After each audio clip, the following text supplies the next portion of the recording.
Hello, and welcome to the next in the series of crackpot schemes or just poorly executed plans.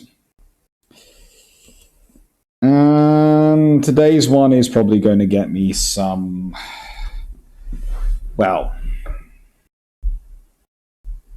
don't take this the wrong way, but I'm reckoning this one will get me a few nasty comments because I'm going to defend the Maginot Line.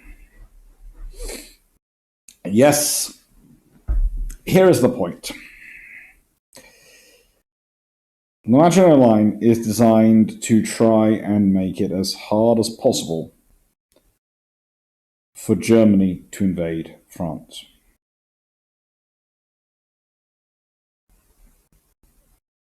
And it does. The fact that the French government manages to A, not complete this bit, well, they decide they're going to make a soft fortification, a soft line, a series of bunkers and smaller positions, but mainly relying on things like gardens, forest, and the sheer, joy of Belgium and Luxembourg to prevent Germany getting through.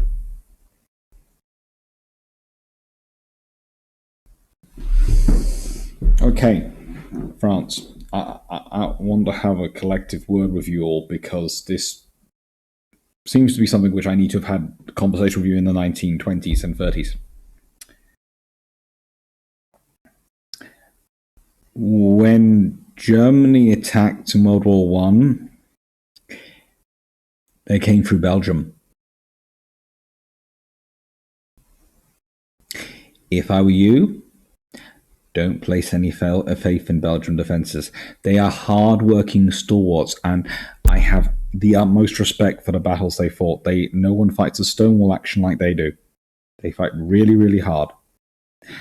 But ultimately, they were overwhelmed and lost. So, yeah, don't place any faith. Continue the hard border.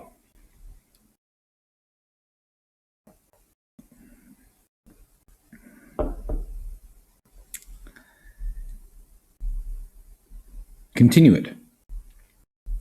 And make it as solid as you possibly can, because this is the point of it. If you make it as strong and as solid as you can, then you don't have to place your faith in your army if you don't trust them with radios. If they have a strong, solid line with hardwired telephone communications between them, they can probably hold their positions long enough for you to place faith in your mobile units to give them radios.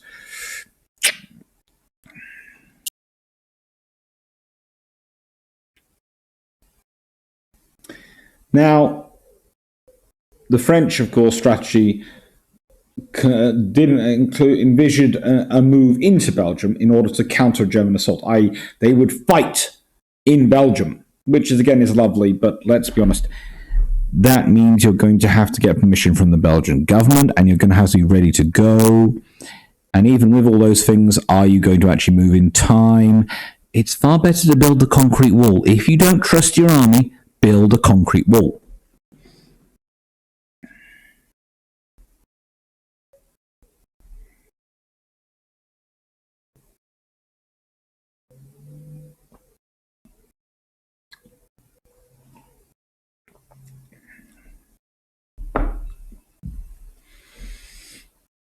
And also, don't place trust in forests. They don't work. They really don't.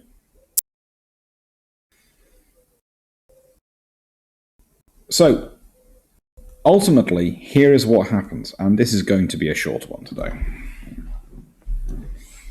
The Maginot Line is not a crackpot scheme. Fortifications are not crackpot schemes. I've done a whole series on castles. They are sensible. They are not invulnerable. They are not impenetrable. They are not Superman. What they are is things which buy time. You are never going to be able to advance into Belgium quickly enough. So either Belgium had to build that section on the Maginot Line up its border, or if they wouldn't build it, build your own. And in fact, the best ideal strategy would be to build both. The Belgium up their border with Germany and up their northern border, and the French build it behind Belgium. So that then the Germans would go, so we attack across this line and we win. Yes, we're in Belgium. And we have to attack across another line. We're in France. Warfare in all periods, and I know we now have the phrase, but in all periods, is about maneuver and about restricting maneuver. It's what the Romans did. It's what everyone has done. Warfare is about being able to get your troops where you need them to be, when you need them to be there. And you win by stopping the enemy being able to do that. The Maginot Line slows down the enemy. It then allows you time to react. Forests do not slow down the enemy as much as you imagine. Mainly because even if you didn't take into the idea that tanks could actually fit through trees or knock a few down, explosives had been developed by this point.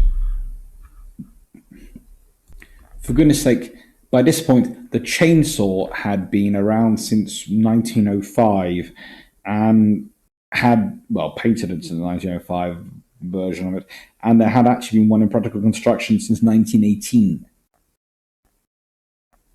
Okay? Chainsaws.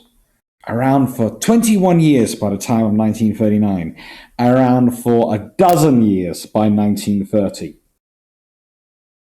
Plenty of time to realise forests might not be the thing which holds up the enemy like they used to. Now, I know, there might be generals out there who do not have any knowledge of tree felling. Fine. But I'm fairly sure the engineers who are using wood and concrete to build your fortifications understand where the wood comes from. If they don't, they're not that good engineers. In which case, surely some of them pointed out at some point went, you do realise how quickly we can cut trees down these days? Or was that getting in the way of price inflation? I'm not sure, but Maginot Line. Very sensible idea. Terribly executed. Terribly, terribly executed. And honestly, what you should have probably done is had either the soft line the whole way down and a hard line behind it, or the hard line the whole way across, and then a soft line, a second line behind it. So that if they did get through the hard line, they didn't get anywhere much because then there was a soft line there to hold them up even more. Everything is about buying you time to react with your forces. Having some hardened shelters you can drive tanks into. Very useful things to back up the Maginot Line. So there are lots of ideas out there that could have been put in place. And the fact it isn't is a symptom of the French political system. It's a symptom of French strategic moribundy after World War I. And to be honest, it's because everyone thought they had done enough.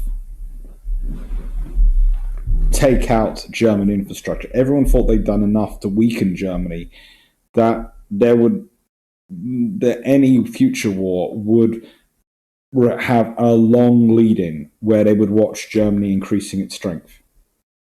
So therefore, they could afford to be lax because they would have plenty of warning.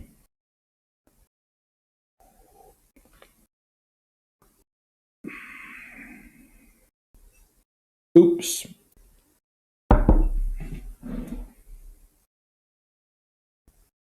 Well, what else can you say under those circumstances? Oops. All right, what else have we got coming up?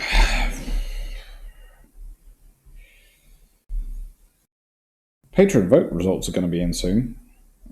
When I get home, I will open up the patron suggestions for September. Pseudo Patron, the 1966 Defense White Paper on the 2nd of September. Ooh, should be fun. Shipbuilding, the 1880s to 1950s. That's going to be an interesting one. 70 years. Talking about the long-term changes in shipbuilding and what happened in those periods. Karl Donitz, on his birthday, the 16th of September. It's fair to ask how good was he, really?